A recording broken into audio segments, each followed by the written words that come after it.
नमस्कार मित्रांनो, किरण स्पर्धा परीक्षामध्ये आपलं सगळ्यांचं स्वागत करतो. त्याच पद्धतीचं बघा, आपण घातांकामधलंच एक उदाहरण असं घेतलेलं आहे की तिथं पाय समान दिलेला नाही, पण आपल्याला तिथं काय करायचं आहे, पाय समान करायचा आहे.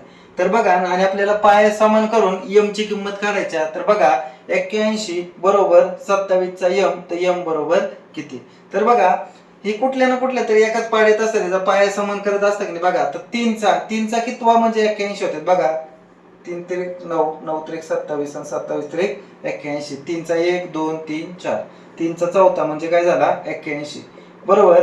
3चा तिसरा म्हणजे बघा, 3 त्रिक 9, 9 त्रिक 27, 3चा घन किती आहे, 27 बरोबर. त्याच्या डोक्यावरती काय आहे, यम. तुम्हाला माहिती आहे का, आताचा घात असेल तर काय होतो, गुणाकार होतो. पाय आहे तर काय झालेला आहे, समान झालेला आहे. म्हणजे 4 बरोबर 3 गुणुले यम म्हणजे किती झाले, 3 यम. मग बघा, 4 बरोबर 3 यम झाले. यम तिकडेच राहतील, 3 गुणाकार येते तिकडे येऊन काय होईल, भागाकार. म्हणजे 4/3 बरोबर यम. तर यम ची किंमत काय झाली, 4/3.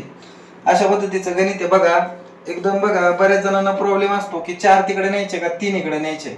तर बघा, एक कायम लक्षात ठेवायचं, गणितामध्ये बघा, एक्स असू द्या, वाय असू द्या, झेड असू द्या, ही चल म्हणून वापरले जाते. त्याची किंमत आपल्याला काढायची असते आणि ही कुठल्याही संख्येला लागून येत नाही. त्याच्याकडली संख्या दुसऱ्या साईडला जात असती, पण ती संख्या कुणाकडे दुसरीकडे जात नाही. म्हणजे जिथं चल असतात, ती चलाला खेटणारी संख्या जी असते, खेटून जी संख्या असते, ती संख्या दुसऱ्या विरुद्ध बाजूला जात असते. हे कायम लक्षात ठेवायचं. मग कायम लक्षात ठेवायचं, हे 3 इकडे येणार आहेत, 4 तिकडे येणार नाहीत. तो उत्तर काय येणार आहे तुमचं, 4/3. तर एम ची किंमत किती आली, 4/3. धन्यवाद.